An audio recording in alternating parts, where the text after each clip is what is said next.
গর্ভাবস্থা একজন নারীর জীবনে শ্রেষ্ঠ সময়, আর পুরো সময়টাই খুবই স্পর্শকাতর।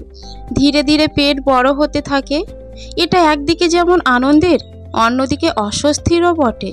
খাওয়া, ঘুমানো, ওঠা, বসা সব কিছুতেই সমস্যা হয়। বিশেষ করে এই সময় শোয়ার সমস্যায় ভোগেন বেশি। এই সময় পেট ধীরে ধীরে বড় হতে থাকে, এই কারণে নিঃশ্বাস নিতেও কষ্ট হয়। গর্ভাবস্থায় শোয়ার ব্যাপারে কোনো সমস্যা হয়ে থাকলে অবশ্যই ডাক্তারের পরামর্শ নেওয়া উচিত।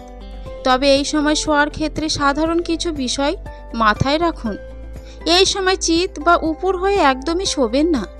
গাইনোকোলজিস্টদের মতে একজন গর্ভবতী নারী যখন চিত হয়ে শুয়ে থাকেন তখন তার মেরুদণ্ড ও কোমরের হাড়ে অত্যন্ত চাপ পড়ে, যা শরীরের পক্ষে ক্ষতিকর। গর্ভাবস্থায় একজন নারীর শরীরে ইলাক্সিন হরমোন ক্ষরিত হয়, যা বিভিন্ন হাড়ের সংযোগস্থলে ডেন্টলকে আলাদা করে দেয়। ফলে এই সময় তাদের হাড় যথেষ্ট দুর্বল হয়ে পড়ে। এতে বাচ্চার ক্ষতি হতে পারে। এদিক ওদিক ফেরার ব্যাপারে সাবধান হন। গর্ভাবস্থায় ঘুমের অসুবিধার কারণে অনেকেই এদিক ওদিক শোয়ার চেষ্টা করে। এই ব্যাপারে সাবধান থাকুন, এতে অহেতুক হাড়ের জয়েন্টে চাপ পড়ে। এছাড়াও এতে করে নিজের অজান্তেই রক্ত সঞ্চালনের সমস্যা তৈরি হতে পারে। নিঃশ্বাসের সমস্যায় ঘুমেরও ব্যাঘাত ঘটতে পারে, ফলে ক্ষতি হতে পারে বাচ্চার। পাশ ফিরে শোয়ার অভ্যাস করুন।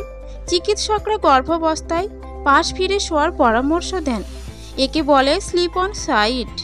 পাশ ফিরে শুয়ে থাকলে আপনার কোমর ও পিঠের হাড়ে কোনো রকম চাপ পড়বে না। হৃৎপিণ্ডের রক্ত সঞ্চালনের কোনো সমস্যার সৃষ্টি হয় না। পাশ ফিরে শোয়ার আরেকটি ভালো দিক হলো নিঃশ্বাসের সমস্যা না হওয়া। এক্ষেত্রে বাম পাশ ফিরে শোয়া সবচেয়ে ভালো। চিকিৎসকরা বলেন যেদিকে ফিরে শুয়ে থাকেন পিঠের দিকে যেন একটা বালিশ থাকে। এটি থাকলে সহজেই শোয়ার ভঙ্গি বদলানো সম্ভব। অনেক নারীরাই বলেছেন পাশ ফিরে শুয়ে পা ভাঁজ করে দু পায়ের মাঝে একটা বালিশ রাখলে ভালো ঘুম হয়। এছাড়া পাশ ফিরে শুয়ে পেটের নিচে একটি বালিশ নিয়ে শুয়ে থাকলে অনেক সময় আরাম বোধ করে। এই কৌশলগুলো শুয়ে থাকার সময় চেষ্টা করে দেখতে পারেন। তবে সবার আগেও এক্ষেত্রে কিন্তু চিকিৎসকের পরামর্শ নেওয়া উচিত। সবার জন্য শুভকামনা।